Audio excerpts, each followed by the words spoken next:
కాదు సార్, ఇప్పుడు వేదం అంటారు, అక్కడికి వచ్చిన కొంతమంది బ్రాహ్మణులు వేదం మర్చిపోతే బాబా వారి కదా అందించారు. అమ్మా ఇప్పుడు సాయిబాబా వారు కృష్ణ పరమాత్మ చెప్పినటువంటి తద్విద్య ప్రణిపాతైన పరిప్రశ్నైన సేవజ, అది చాలా గొప్ప శ్లోకం అండి భగవద్గీత మొత్తంలో కూడా. ఎందుకనంటే మన సనాతన ధర్మానికి మూలం గురువు, ఆ గురువుని ఎలా ఆశ్రయించాలో శ్రీకృష్ణ పరమాత్మ చెప్పిన దానికి వారు ఇచ్చినటువంటి నిర్వచనం అది. మరి అంతకుమించిన కృష్ణ పరమాత్మ వేరే ఉంటారా? మరి ఇప్పుడు కృష్ణ పరమాత్మ అదే రూపం అంటారా? మరి అదే రూపం అయినట్టయితే ఆయన సృష్టి ఆదిలో నేను సూర్య భగవానుడికి ఈ యొక్క జ్ఞానాన్ని ఉపదేశించాను అర్జున అని చెప్తారు కదా, మరి అప్పుడు ఎట్లా ఉన్నారు? ఇదంతా కూడా ఆధ్యాత్మిక మార్గంలో ఉన్న వాళ్ళు చర్చించాల్సిన అంశం అండి, అంతేగాని ఎవరు పడితే వాళ్ళు మాట్లాడాల్సినటువంటి అంశం కాదు. దురదృష్టవశాత్తు మాట్లాడేది కాదు. అయితే మీరు ఇందాక లలితాదిత్య గారి గురించి ఒక మాట తీసుకొని వచ్చారు. ఇప్పుడు శృంగేరి గురువులే వీరు శిష్టాచారులు వారని చెప్పి మల్లాది వారిని ప్రశంసించారు. మల్లాది వారు స్వయంగా సాయిబాబా వారు దత్త స్వరూపం అని చెప్పి వారు చెప్పారు. సరే, అదంటే మరి ఇప్పుడు సామవేదం షణ్ముఖ శర్మ గారిని కూడా వారు మొన్న ఆశీర్వదించారు కదా, వారు కాదని చెప్తున్నారు కదా అని అంటున్నారు. నేనంటున్నా వాళ్ళు వీళ్ళు చెప్పడం ఎందుకండి మధ్యలో? మనకి సాక్షాత్తు పరమ గురువులు మనకి భారతీ తీర్థస్వామి వారు ఉన్నారు కదా, వారి చేత చెప్పిస్తే అయిపోయింది. ఆ పండితులు వీళ్ళు వాళ్ళు చెప్పడం ఎందుకు? వారి చేత చెప్పిస్తే అప్పుడు మాకు సందేహాలు ఏమన్నా ఉంటే మేము అప్పుడు వారితో మాట్లాడతాం కదా. ఇప్పుడు శాస్త్రమునందు దిట్టై ఉన్నారు కదా, ఇప్పుడు ఈ లక్షణాలు ఉండాలి. మళ్ళీ ఎవరైనా సరే గురుస్థానానికి తగిన వారు అని చెప్పాలంటే ఈ లక్షణాలు ఉండాలి, అంతేగాని అక్కడ వేషము అవన్నీ తర్వాత అండి. ఇప్పుడు వేషం అనే మాటకు వస్తే మనకి కాశీలో ఒక చండాలుడు వస్తాడు. ఆది శంకరాచార్యుల వారు పక్కకి తప్పుకో అంటే ఎవరు తప్పుకోవాలయా పండిత? నీ శరీరమా నా శరీరంలో ఉంది, నీ శరీరంలో ఉంది, స్పెషల్గా ఏముంది? లేదు, లోపల ఉన్నటువంటి చైతన్యం ఆత్మస్వరూపమా అది అంతటా ఉంది కదా, ఇప్పుడు ఎవరిని తప్పుకోమంటున్నావు అని అడిగారు చండాలుడు. మరి అప్పుడు చండాలుడికి సాష్టాంగ నమస్కారం చేశారు ఆదిశంకర్లు. మరి అక్కడ రూపం ఏమైపోయింది? రూపాన్ని దాటిన స్థితి కదా, మాటను దాటిన స్థితి కదా వాస్తవం. మరి వీళ్ళంతా సాయిబాబా ఫకీర్ లాగా డ్రెస్ వేసుకున్నారు అంటే మీరు బాహ్యంలోనే ఆగిపోయారు. మీరు అసలు అట్లా ఆగిన వాడికి బాబా గురించి మాట్లాడేటువంటి అధికారమే లేదు, ఎందుకంటే వాడు పరమ అజ్ఞానంలో ఉన్నాడు కదా.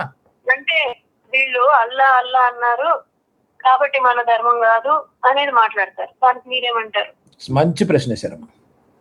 ఇప్పుడు ఒక్క మాట గుర్తుపెట్టుకోండి, ఇది చాలా జాగ్రత్తగా వినాలండి అందరూ. శబ్దం ఉందండి, ఒక శబ్దం చేస్తా నేను. శబ్దము ముఖ్యమా, శబ్దాన్ని సూచించే అర్థం ముఖ్యమా చెప్పండి? అర్థమే ముఖ్యం. అంతే కదా. ఇప్పుడు శబ్దము వస్తువు కాదు. అంటే ఇప్పుడు నేను ఫ్యాన్ అని ఒక శబ్దం చేశాను అనుకోండి, ఆ ఫ్యాన్ అంటే దాని యొక్క పదార్థం తెలియకపోతే వాడికి ఏం అర్థం కాదు. నేను దేని గురించి మాట్లాడుతున్నాను? ఫ్యాన్ తెలియాలి, పదార్థం తెలియాలి మనకి. అట్లా సాయిబాబా వారు చెప్పినటువంటి అల్లా అని ఉంది కదండి, బాబా వారు చెప్పినటువంటి అల్లా సర్వాంతర్యామిని సూచిస్తూ ఉన్నది. అది ఇప్పుడు దాకా చెప్పిందంతా సచ్చరిత్ర అంతా ఉన్నది అదే.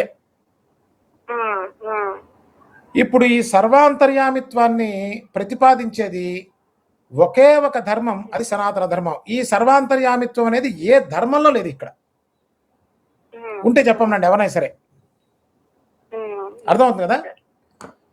సర్వాంతర్యామిత్వాన్ని ప్రతిపాదించింది సనాతన ధర్మం. సాయిబాబా చెప్పినటువంటి అల్లా సర్వాంతర్యామిగా చెప్పారు ఆయన. మరి సాయిబాబా చెప్పినటువంటిది అల్లా అంటే అసలు అర్థం ఏంటండి? భగవంతుడు అని. అల్లా అనే పదానికి అర్థం భగవంతుడు అంతే కదా, అర్థం తీసుకోవాలి కదా. ఊరికే అల్లా అనగానే అల్లలాడిపోతే ఎట్లా? అంత బలహీనంగా ఉంటే ఎట్లా? అంత స్థిమితం లేకపోతే ఎట్లా? అంత ఆలోచన లేని వ్యక్తికి భగవంతుడు ఏంటి, గురువు ఏంటి, ఆధ్యాత్మికం ఏంటి, వాళ్ళు దీని గురించి మాట్లాడేటువంటి పరిస్థితి ఏమిటి? తర్వాత ఆ తత్వాన్ని ఒక్క ఈశావాస్యోపనిషత్తులో మనకు కనిపిస్తుంది. అంతేకాకుండా వీళ్ళన్నట్టుగా సాయిబాబా ఇస్లాంకి సంబంధించిన వారు, అది పచ్చి అబద్ధం. ఎందుకంటే ఇస్లాంలో ఫండమెంటల్ రూల్ ఏంటంటే విగ్రహారాధన నిషేధంతోనే పుట్టినది.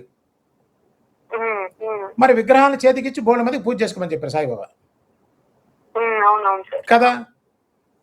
అవును, అసలు నీ ఇంట్లో పూజ మానేస్తే ఒప్పుకోలేదు. భగవంతరావు క్షీరసాగర్ చేత పాండురంగాన్ని పూజ చేయించారు. చేయిస్తారా ఇస్లాంలో ఉన్న వాళ్ళు? బాబా చెప్పినట్టుగా చేయిస్తారా ఎవరన్నా? అంతే కదా సార్. ఒక అతను వాళ్ళ నాన్న చేసే ఆచారాన్ని మర్చిపోయి జీవిస్తుంటే అతన్ని రప్పించి, అవును నేను ఇంతకు ముందు అదే భగవంతరావు క్షీరసాగర్, ఇప్పుడు నువ్వు మర్చిపోయావు, నువ్వు నీ ఇంట్లో అన్ని విగ్రహాలని పస్తు పెడుతున్నావు, దేవుణ్ణి నీ పూజ చేసుకోవాలి అని సనాతన ధర్మాన్ని ఇంకా ముందుకు తీసుకెళ్లారు ఆయన. అందుకే చెప్తున్నా, సాయిబాబా అంటే సనాతన ధర్మం, సనాతన ధర్మం అంటే సాయిబాబా. సాయిబాబా పేరు సాయిబాబా కాదు, గుర్తుపెట్టుకోండి. కాబట్టి చెప్పండి. ఇప్పుడు అల్లా అనేది మీకు అర్థమైపోయింది కదా. బాబా చెప్పినటువంటి అల్లా సర్వాంతర్యామి. సర్వాంతర్యామి అల్లా ఒక్క మన సనాతన ధర్మంలో ఉంది తప్ప ఏ ధర్మంలో లేదు. చెప్పండి.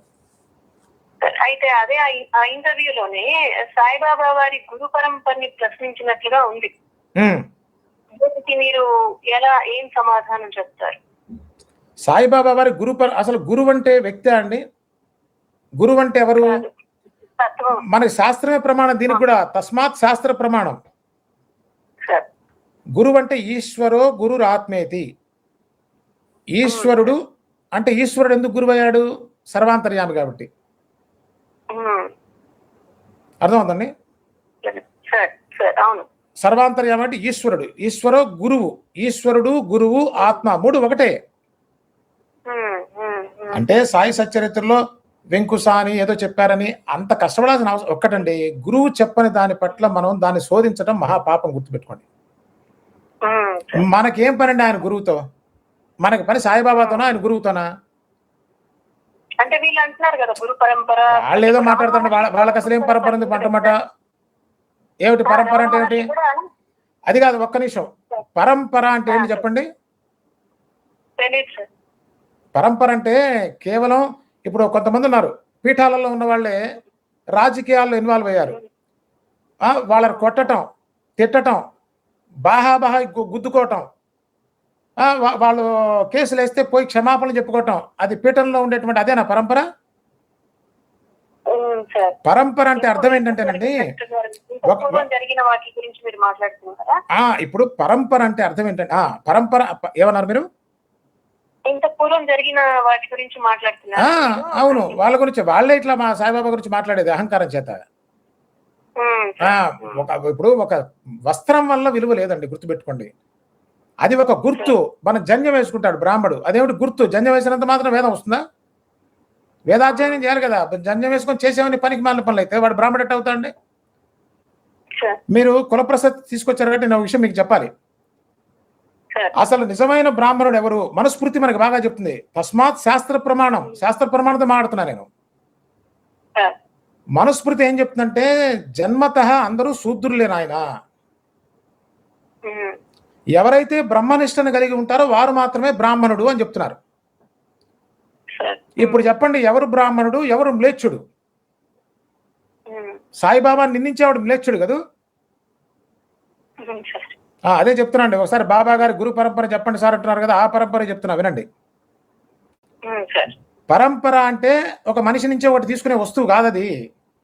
అట్లా తీసుకున్నంత మాత్రాన వాళ్ళకి బ్రహ్మజ్ఞానం రాదు. అట్లా వస్తున్న శాస్త్రంలో ఎక్కడ లేదు.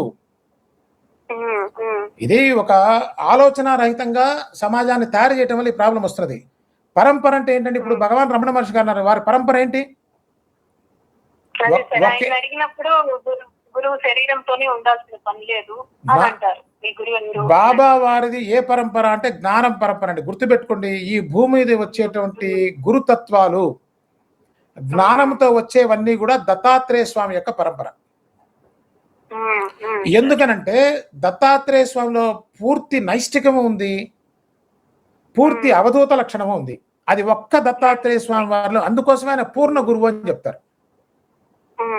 అందుకు సాయిబాబా భక్తులు సాయిబాబా వారు దత్త పరంపర అని చెప్పడంలో ఉన్నటువంటి ఒక ఉద్దేశం. ఇంకోటి ఇప్పుడు చెప్పండి. అక్కలకోట స్వామి కూడా అంటారు, నా అవతారం అక్కడ ఉన్నది షిరిడీలో. అవును, ఆయన్ని 3వ దత్తావతారంగా గుర్తిస్తారు. అవును, 3వ దత్తావతారంగా గుర్తిస్తారు. Correct correct. తర్వాత వేరే వాళ్ళు కూడా కాల్స్ వస్తున్నాయండి, నేను మళ్ళీ తీసుకుంటాను. Thank you. నేను ఏం పర్లేదు, వేరే వాళ్ళకు కూడా అవకాశం ఇద్దాం తర్వాత. థ్యాంక్స్ ఫర్ యువర్ క్వశ్చన్స్ అండి.